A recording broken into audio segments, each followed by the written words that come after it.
Hello students, welcome in e-learning class of St. Michael's Academy. Students, in previous videos we have studied about heating effect of electric current. Now in this video lecture we are going to discuss about practical applications of heating effect of electric current. Students, you already know heating effect of electric current और joules heating. Students, आप जानते हैं जब किसी electric circuit से या किसी electrical appliances को, इलेक्ट्रिकल गैजेट को इलेक्ट्रिक करंट दिया जाता है तो वो वार्म हो जाता है, वो गर्म हो जाता है. इलेक्ट्रिक एनर्जी का कुछ पार्ट हीट एनर्जी में ट्रांसफॉर्म हो जाता है. इलेक्ट्रिक एनर्जी देने से किसी भी इलेक्ट्रिक सर्किट में या कोई भी electric gadget heat energy produce करता है, हीट जनरेट करता है. इसी को हम heating effect of electric current बोलते हैं या जूल्स हीटिंग बोलते हैं. इस वीडियो लेक्चर में स्टूडेंट्स हम heating practical application of heating effect of electric current पढ़ेंगे या practical application of Joule's heating. Students, हमारे दैनिक जीवन में जूल्स हीटिंग का बहुत सारा उपयोग है. There are many applications of Joule's heating in our daily life.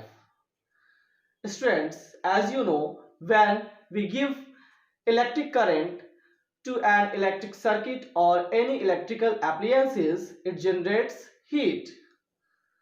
कभी कभी क्या होता है कि ये हीट जो है किसी भी इलेक्ट्रिक सर्किट में बहुत अधिक मात्रा में जनरेट होता है, जिसके कारण उस इलेक्ट्रिकल गैजेट का कुछ प्रॉपर्टी चेंज हो जाता है और वो अच्छे से वर्क नहीं कर पाता है.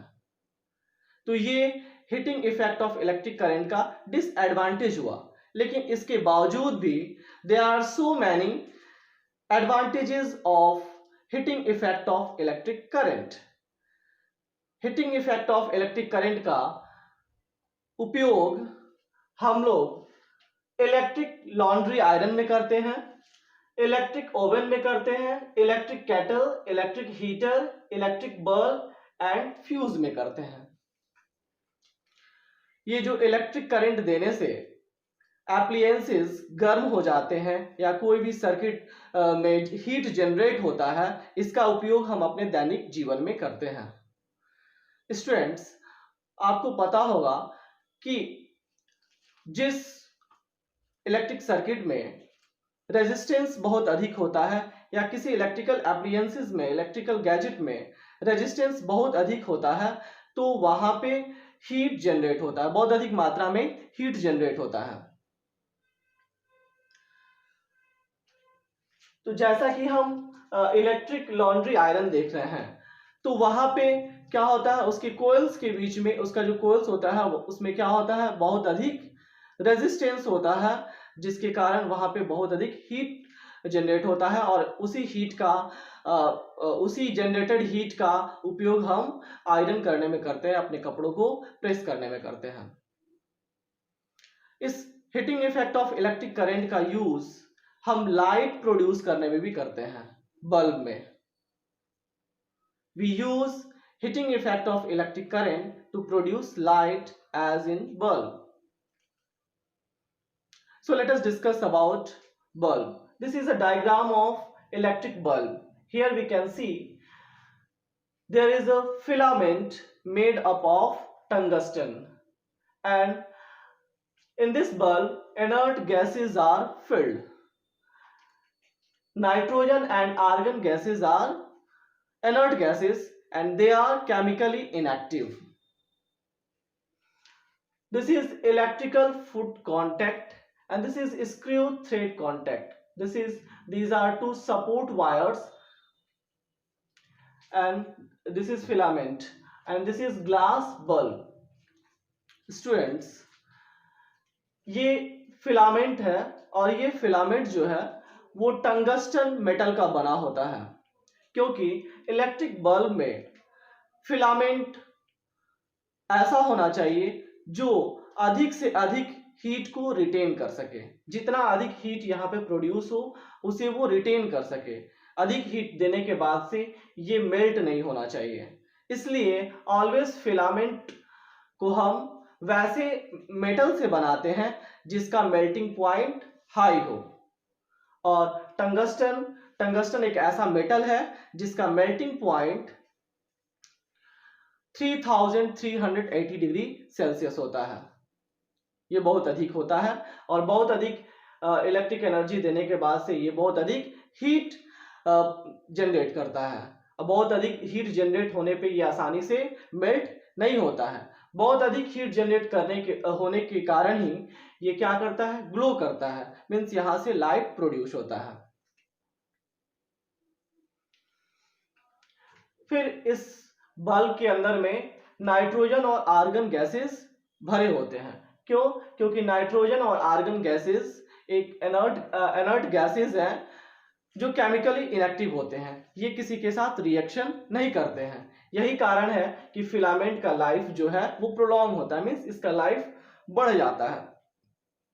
क्योंकि अगर इसमें इनर्ट गैसेस नहीं होते तो ये तुरंत एयर के साथ या ऑक्सीजन के साथ ऑक्सीडाइज हो जाता और ऑक्सीडाइज होने के बाद से ये फिलामेंट टूट जाता, जिसके कारण हमारा बल्ब फ्यूज कर जाता।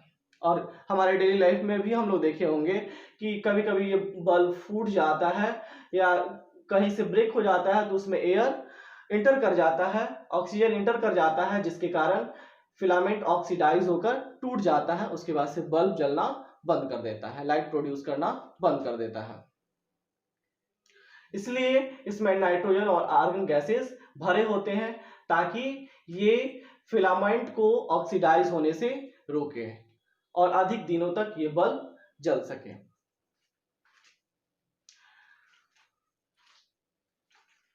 इस बल्ब में जितना इलेक्ट्रिक एनर्जी दिया जाता है उसका मैक्सिमम पार्ट हीट एनर्जी में चेंज हो जाता है और इसका बहुत ही कम पार्ट लाइट एनर्जी में रेडिएट होता है इस फिलामेंट के द्वारा।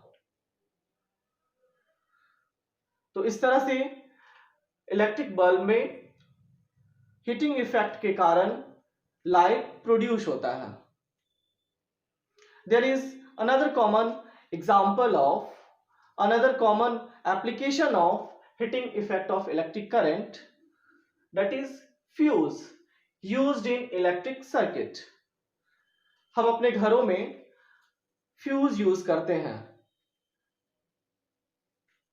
घर में जितने भी इलेक्ट्रिकल गैजेट या अप्लायंसेस लगे होते हैं, अधिक वोल्टेज आने के बाद से वो जले नहीं, इसलिए हम फ्यूज यूज करते हैं। स्टूडेंट्स, आप यहां देख सकते हैं ये एक फ्यूज है जो इलेक्ट्रिक सर्किट में सीरीज में कनेक्ट किया जाता है। Fuse is placed in series in electric circuit. ये एक फ्यूज है और इसमें आप देख सकते हैं एक वायर लगा होता है। फ्यूज के अंदर में एक वायर लगा होता है जो एल्युमिनियम का होता है, कॉपर का होता है और या किसी एलॉय का होता है। इस वायर का जो मेल्टिंग पॉइंट होता है वो फिक्स्ड होता है, मीन्स हमें जितनी इलेक्ट्रिक करंट चाहिए उसके हिसाब से ही इसका मेल्टिंग पॉइंट हम रखते हैं। वो सर्टेन होता है, वो हम फिक्स करके रखते हैं अपने अनुसार। जैसे कि हमारे घरों में जो फ्यूज यूज होता है वो 1 एम्पियर का, 2 एम्पियर का, 3 एम्पियर का, 4 एम्पियर का, 5 एम्पियर का जनरली होता है। ये करता क्या है, जब कभी अधिक इलेक्ट्रिक करंट आता है तो उस समय ये क्या होता है, मेल्ट हो जाता है। मेल्ट होने के कारण जो है कनेक्शन, जो हमारा सर्किट है वो ब्रेक कर जाता है, जिसके कारण इलेक्ट्रिक करंट आगे फ्लो नहीं कर पाता है और हमारे घरों में जो लगे हुए हैं इलेक्ट्रिकल एप्लायंसेस वो जलने से बच जाते हैं। तो इसीलिए फ्यूज का हम यूज करते हैं अपने घरों में और ये हीटिंग इफेक्ट पे ही काम करता है। ये जूल्स हीटिंग इफेक्ट पे काम करता है।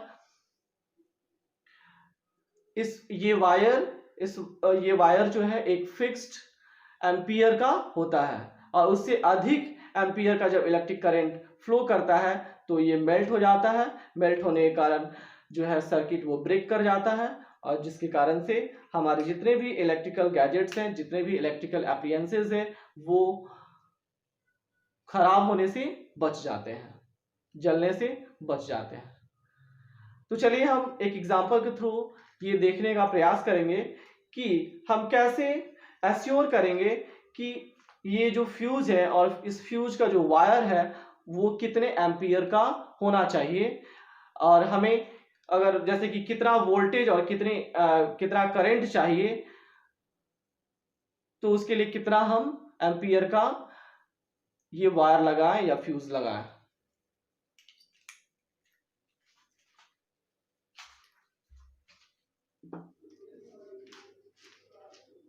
Students, for an electric iron which consumes 1 kilowatt electric power when operated at 220 volt, a current of 1000 by 220 ampere, that is 4.54 ampere, will flow in the circuit.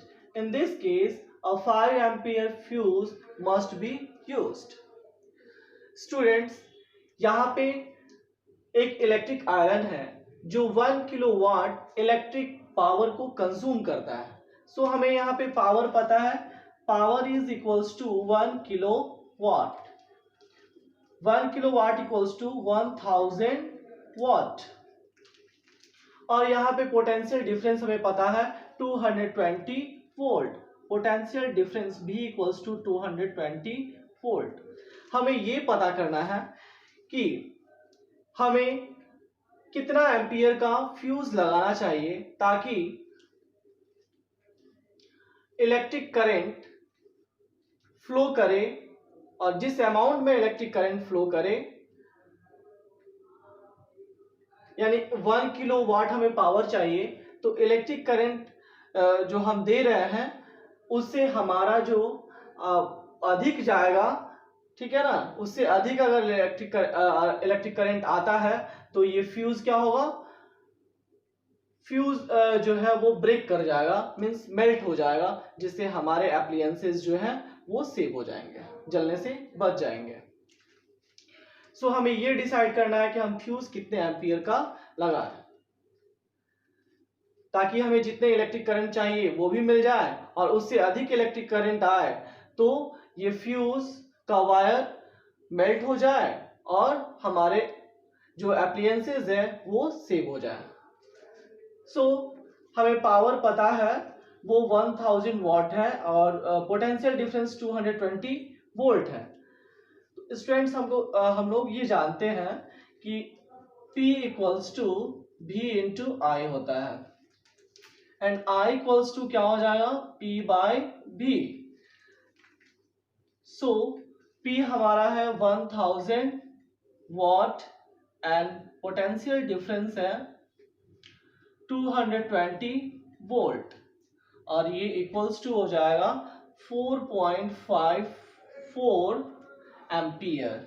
यानी अगर हम इलेक्ट्रिक आयरन को 4.54 ampere electric current देना चाहते हैं, electric iron के लिए 4.54 ampere electric current चाहिए। अगर इससे अधिक इलेक्ट्रिक करंट दिया जाएगा तो हमारा इलेक्ट्रिक आयरन जो है वो क्या होगा, जल जाएगा। हमें इससे अधिक मात्रा में इलेक्ट्रिक करंट ना मिले, इसके लिए हमें क्या करना होगा, एक फ्यूज लगाना होगा, और वो फ्यूज कितने एम्पियर का रखना होगा हमें, तो वो फ्यूज हम 5 एम्पियर का रखेंगे, यानी लगभग इसके बराबर। तो ये 4.54 ये किसके बराबर है, लगभग में 5 एम्पियर का, यानी जो हमारा फ्यूज होना चाहिए वो 5 एम्पियर का फ्यूज होना चाहिए, ताकि इससे अधिक 5 एम्पियर से अधिक इलेक्ट्रिक करंट आए हमारे सर्किट में या इलेक्ट्रिक आयरन में आने से पहले ही हमारा फ्यूज क्या हो, फ्यूज का जो वायर है वो मेल्ट हो जाए, मेल्ट होकर सर्किट को ब्रेक कर दे, और फिर इलेक्ट्रिक आयरन को उससे अधिक इलेक्ट्रिक करंट ना मिले और वो सेव हो जाए, जलने से बच जाए। तो इस तरह से हम लोग श्योर करते हैं कि हमें कितने मात्रा में इलेक्ट्रिक करंट चाहिए और उससे अधिक इलेक्ट्रिक करंट ना आए, इसके लिए हमें कितने एम्पियर का फ्यूज रखना होगा। यानी जितना अधिक से अधिक हमें इलेक्ट्रिक करंट चाहिए उससे उतना ही एम्पियर का हमें फ्यूज लगाना होगा, ताकि उससे अधिक मात्रा में इलेक्ट्रिक करंट ना मिले हमारे इलेक्ट्रिक एप्लायंस को। I hope students you are understanding. If there will be any problem, any doubt, you can ask in comment box. Thanks.